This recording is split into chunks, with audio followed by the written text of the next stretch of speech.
Hello दोस्तों, फिलहाल अभी हम पहुंच चुके हैं हॉस्टल और अभी जेएनयू जो सबसे प्रसिद्ध विश्वविद्यालय में से एक है और हमारे बीच में कुछ मित्र भी हैं, प्रिय मित्र भी हैं और यहाँ के जो बने हैं मित्र।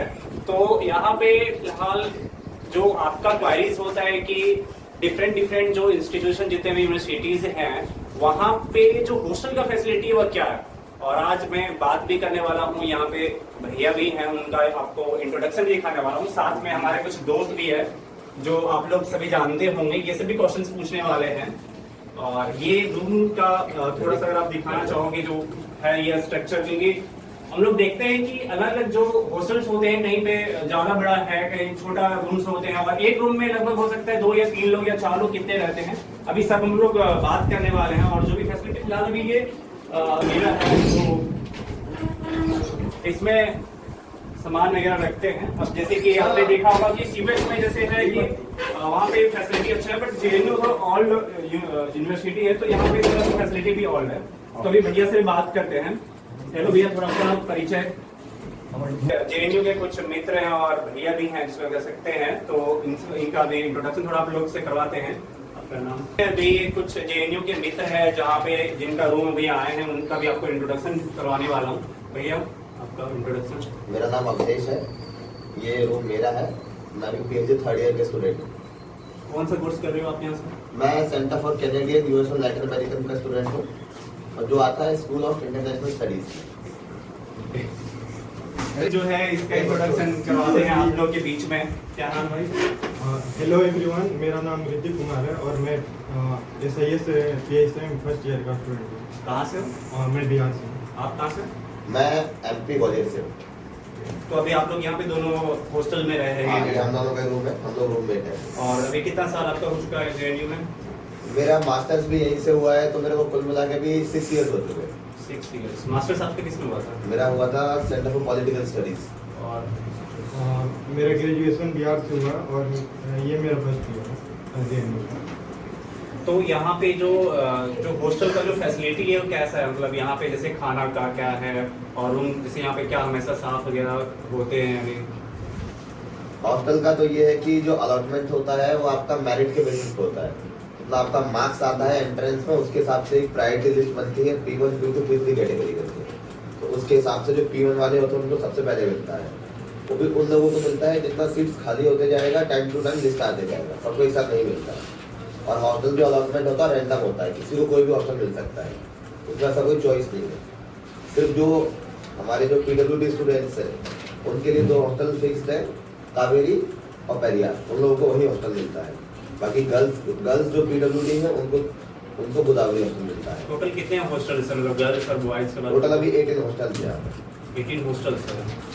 और क्या सभी को मिलता है? जैसे क्लासेस में हम लोग का जैसे स्टूडेंट में ऐसा होता है कि लास्ट में अगर आप एडमिशन लेते हो तो नहीं मिलता है? नहीं, यहाँ पे ऐसा नहीं है कि जल्दी वो लास्ट वाला, बस ये होता है जो बाद में एडमिशन लेते हैं उनके मार्क्स कम आए होंगे इसलिए उसको लेट कट ऑफ मिला है, तो थोड़ा सा लेट मिलता है। बाकी डे स्कॉलर जो दिल्ली के स्टूडेंट्स हैं उनको नहीं मिलता है। दिल्ली के बाहर का कोई भी है सबको हॉस्टल मिलता है। और रूम में वैसे क्या क्या फैसिलिटीज होते हैं? या मतलब कि ये भी होता है कि जिनका गैप ज़्यादा हो BA और MA के बीच में, मतलब कि 5-6 साल या 3-4 साल, उनको लेट हॉस्टल मिलता है। ये भी एक ऐसा। रूम में क्या क्या फैसिलिटीज है? बेड हो गया, टेबल चेयर? रूम में जो बेसिक फैसिलिटी वही दी जाती है आपको। अगर डबल, मोस्टली यहाँ पे जो रूम्स है डबल सीटर है, जो PhD के जो सीनियर स्टूडेंट्स हैं उनके लिए सिंगल सीटर मिलता है। तो आपको 2 बेड दिए जाएंगे, 2 टेबल, 2 चेयर, और किसी किसी हॉस्टल में सिंगल अलमीरा है, कहीं कहीं 2 अलमीरा है, कहीं कहीं बैल्कनी है, कहीं कहीं बैल्कनी नहीं है।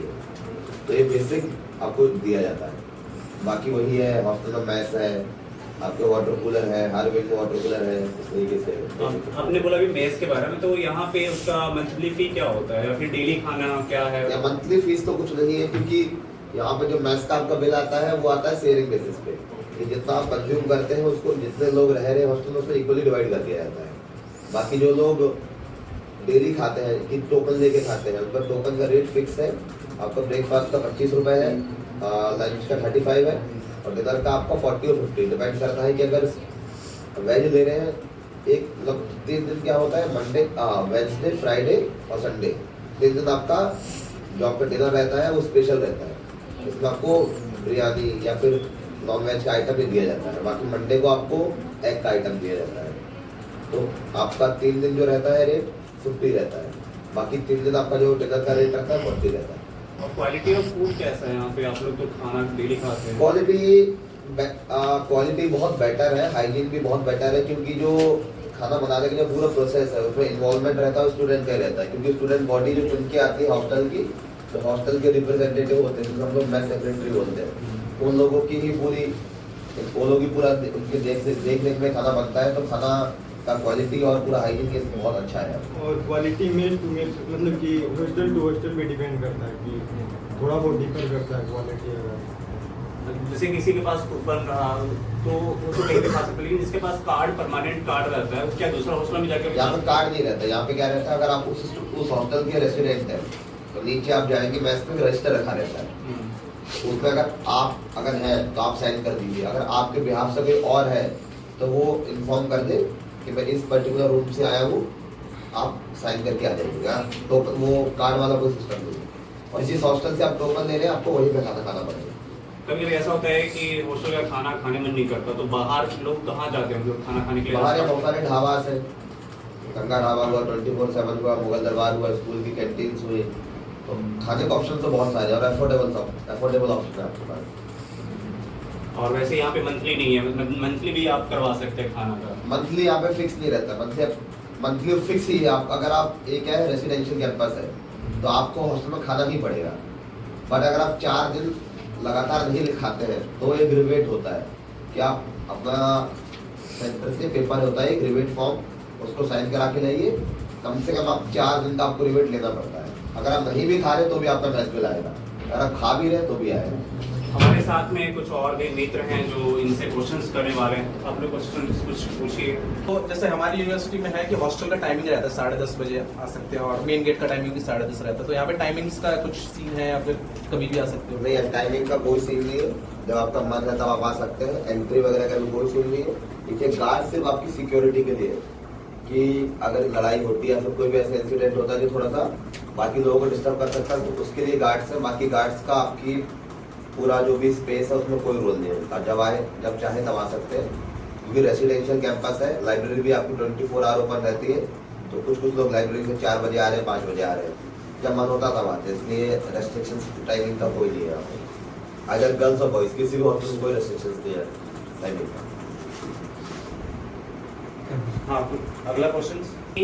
बहुत लोगों से ऐसा सुनते हैं कि गर्ल्स जो होते हैं वो बॉयज के हॉस्टल में आ सकते हैं, लेकिन जो बॉयज होते हैं गर्ल्स के हॉस्टल में जाते हैं। क्या ऐसा सीन यहाँ पे है क्या?